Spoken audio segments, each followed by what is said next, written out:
आकाशवाणी भोपाल से प्रस्तुत हैं प्रादेशिक समाचार।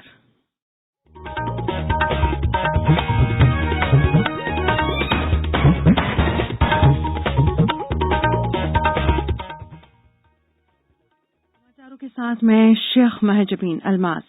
पहले एक अपील। भारत ने कोविड टीकाकरण अभियान के अंतर्गत 100 करोड़ टीके लगाने का लक्ष्य हासिल कर लिया है।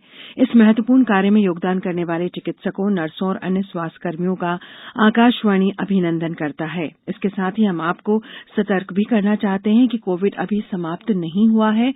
आप सभी से हमारी अपील है कि यथाशीघ्र दोनों टीके लगवाएं और अन्य लोगों को भी टीके लगवाने के लिए प्रेरित करें। त्योहारों के समय कृपया इन 3 आसान उपायों का पालन अवश्य करें।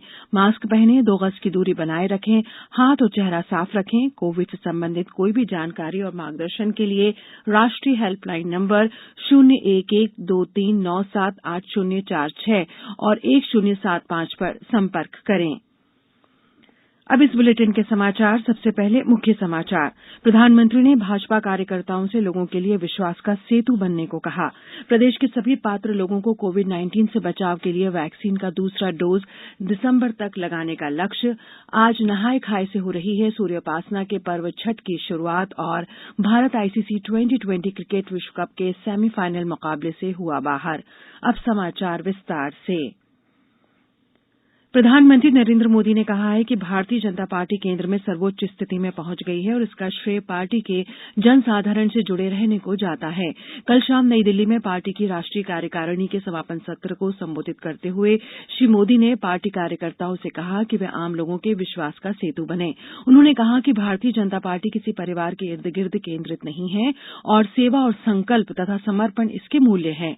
राष्ट्रीय कार्यकारिणी समिति की बैठक के बाद मीडिया को जानकारी देते हुए भाजपा सचिव और केंद्रीय मंत्री भूपेंद्र यादव ने कहा कि प्रधानमंत्री ने सभी पार्टी कार्यकर्ताओं से लोगों की बेहतरी के लिए काम करने को कहा है। उन्होंने कहा कि बैठक में चुनाव संबंधी राज्यों के लिए कार्यनीति और भाजपा शासित राज्य सरकारों की उपलब्धियों पर विचार किया जाए। मुख्यमंत्री शिवराज सिंह चौहान ने कहा है कि दिसंबर माह तक प्रदेश के सभी पात्र लोगों को कोविड-19 से बचाव के लिए वैक्सीन का दूसरा डोज लगाने का लक्ष्य रखा गया है। मुख्यमंत्री ने कल जारी एक बयान में कहा कि वैक्सीन का दूसरा डोज लगाने का 100% लक्ष्य प्राप्त करने के लिए प्रदेश में इस माह की 10, 17 और 24 तारीख के अलावा 4 दिसंबर को टीकाकरण महाअभियान चलाया जाएगा। श्री चौहान ने कहा कि कोविड-19 से पूर्ण सुरक्षा के लिए वैक्सीन के दोनों डोज लगवाना आवश्यक है। उन्होंने ट्वीट कर प्रदेशवासियों से अपील की कि जिस तरह आपने पहला डोज लगवाने में जागरूकता का परिचय दिया, उसी तरह दूसरे डोज के लिए भी आगे आएं और प्रदेश को कोरोना मुक्त बनाने में अपना योगदान दें। प्रदेश में कल 59,000 से ज्यादा लोगों का टीकाकरण किया गया। इन्हें मिलाकर राज्य में अब तक वैक्सीन के 7,15,78,000 से अधिक डोज लगाए जा चुके हैं। वहीं प्रदेश में बीते 24 घंटों में कोरोना के 6 नए मामले सामने आए हैं, जबकि 13 मरीज संक्रमण मुक्त होकर अपने घर पहुंचे हैं। नए मरीजों में भोपाल के 3, इंदौर के 2 और सीहोर का 1 व्यक्ति शामिल है। अब राज्य में सक्रिय प्रकरणों की संख्या 100 हो गई है। राज्यपाल मंगूभाई पटेल ने कहा है कि देश में महिलाओं के सामाजिक और आर्थिक सशक्तिकरण के लिए प्रभावी प्रयास हो रहे हैं। उन्होंने कहा कि हमारा कानून और सरकार दोनों महिलाओं को आगे बढ़ने में सहयोग कर रहे हैं। आज मुद्दा महिलाओं के विकास का नहीं बल्कि महिलाओं से विकास का हो गया है। राज्यपाल कल महिला समन्वय मध्य भारत प्रांत द्वारा महिलाओं की स्थिति पर किए गए सर्वेक्षण प्रतिवेदन भेंट कार्यक्रम को संबोधित कर रहे थे। उन्होंने कहा कि समावेशी विकास के लिए जरूरी है कि जो आगे हैं, प्रगतिशील हैं, जरूरतमंद और वंचित के विकास और कल्याण की जिम्मेदारी लें। उन्हें मुख्यधारा में शामिल करने में सहयोग और मार्गदर्शन करें। महिला समन्वय की अखिल भारतीय सह संयोजिका सुश्री मीनाक्षी पिशवे ने सर्वेक्षण के पहलुओं, उसके संरचनात्मक स्वरूप और उद्देश्यों की जानकारी दी। अब समाचारों में वक्त है एक ब्रेक का। कोविड-19 से बचाव और सुरक्षित रहने के 3 उपाय। मास्क लगाएं, 2 गज दूरी है जरूरी, सुरक्षित दूरी रखें, हाथ और मुंह साफ रखें। ब्रेक के बाद समाचारों में एक बार फिर आपका स्वागत है। सूर्यपासना के पर्व छठ की शुरुआत आज नहाय खाए से हो रही है। अगले दिन मंगलवार 9 नवंबर को खरना का आयोजन होगा। छठ पर्व के तीसरे दिन बुधवार को अस्ताचलगामी सूर्य को व्रतधारियों द्वारा अर्घ्य दिया जाएगा। 4 दिवसीय छठ महापर्व का समापन 11 नवंबर को उगते हुए सूर्य देव को अर्घ्य देने के पश्चात होगा। इस वर्ष जिला प्रशासन की सशर्त अनुमति के बाद शहर में लगभग 80 स्थानों पर सार्वजनिक छठ महापर्व का आयोजन कोरोना नियमों का अनुपालन करते हुए किया जाएगा। पूर्वोत्तर सांस्कृतिक संस्थान ने अपील की है कि वे ही श्रद्धालु छठ घाटों पर आएं जिन्होंने कोरोना रोधी वैक्सीन की दोनों डोज ले ली हैं।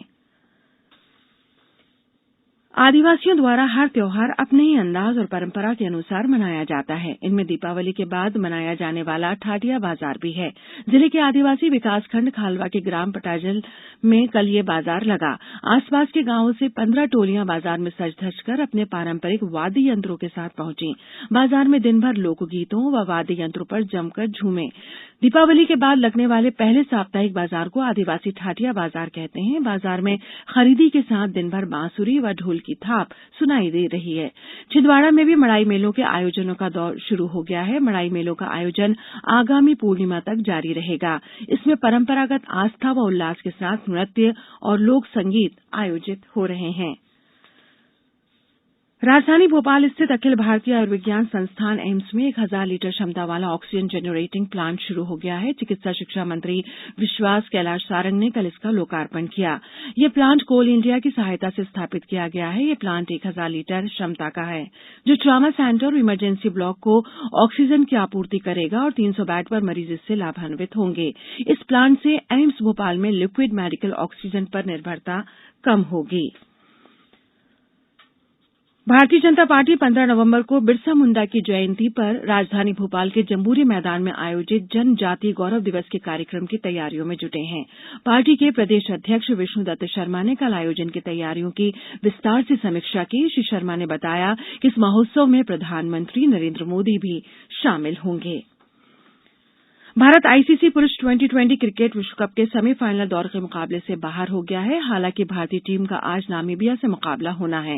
इस मैच के परिणाम का प्रतियोगिता में भारत की संभावनाओं पर कोई असर नहीं पड़ेगा। वर्ष 2012 के बाद यह पहला मौका है जब भारत किसी आईसीसी प्रतियोगिता के सेमीफाइनल में जगह बनाने में असफल रहा। इससे पहले कल शारजाह में पाकिस्तान ने ग्रुप 2 के अपने अंतिम सुपर 12 मैच में स्कॉटलैंड को 72 रन से हरा दिया। वहीं आबूधाबी के शेख जायद स्टेडियम में न्यूजीलैंड ने अपने अंतिम ग्रुप मैच में अफगानिस्तान को 8 विकेट से हराकर सेमीफाइनल में जगह बनाई। भारत की मोनिका बत्रा और अर्चना गिरीश कामत की जोड़ी ने स्लोवानिया के लास्को में WTT कैटेंड टूर्नामेंट का महिला डबल्स खिताब जीत लिया है। कल फाइनल में भारतीय जोड़ी ने प्यूर्टोरिको की मेलेनी डियाज और एंड्रियाना डियाज को लगातार सेट में 11-3, 11-8, 12-10 से हराया। वहीं महिला सिंगल्स में मोनिका बत्रा को कांस्य पदक मिला। अब कुछ समाचार संक्षेप में। केंद्रीय जल शक्ति और खाद्य प्रसंस्करण मंत्री प्रहलाद पटेल ने अल्प प्रवास के दौरान कल पन्ना जिले के रायपुरा पहुंचे। उन्होंने यहां लोगों से मुलाकात की। स्वास्थ्य मंत्री डॉक्टर प्रभुराम चौधरी ने कल रायसेन जिले के प्रतापगढ़ में आयोजित कार्यक्रम में 23 करोड़ से अधिक की राशि के निर्माण कार्यों का शिलान्यास किया। अखिल भारतीय आयुर्विज्ञान संस्थान एम्स भोपाल के निदेशक डॉक्टर सनमन सिंह आज सेवानिवृत्त हो रहे हैं। उन्होंने 2018 में एम्स भोपाल के निदेशक की जिम्मेदारी संभाली थी। मंदसौर जिला चिकित्सालय में कल जिले के 62 बच्चों का स्वास्थ्य परीक्षण किया जाएगा। सतना जिले में कृषि एवं किसान कल्याण उप संचालक ने किसानों से अनुरोध किया है कि खाद और बीज खरीदते समय उसका पक्का बिल अवश्य लें। सीधी में जिला विधिक सेवा प्राधिकरण ने जिला में जेल में बंदियों को उनके अधिकार एवं कर्तव्यों के संबंध में जानकारी दी। गांधीवादी विचारक डॉक्टर एसएन सुब्बाराव की अस्थि कलश श्रद्धांजलि सभा का आयोजन कल मुरैना में हुआ। छिंदवाड़ा जिले में कार्यरत सभी बैंकों द्वारा चंदनगांव स्थित मणिमहल लॉन में क्रेडिट आउटरीच मेगा कैंप का आयोजन किया गया है। अंत में मुख्य समाचार एक बार फिर। प्रधानमंत्री ने भाजपा कार्यकर्ताओं से लोगों के लिए विश्वास का सेतु बनने को कहा। प्रदेश के सभी पात्र लोगों को कोविड-19 से बचाव के लिए वैक्सीन का दूसरा डोज दिसंबर तक लगने का लक्ष्य। आज नहाय खाए से हो रही है सूर्यपासना के पर्व छठ की शुरुआत और भारत आईसीसी T20 क्रिकेट विश्वकप के सेमीफाइनल मुकाबले से हुआ बाहर। इस बुलेटिन के अंत में एक अपील, हमेशा ध्यान रखें मास्क और 2 गज की दूरी, हाथ धोना भी है जरूरी। नमस्कार।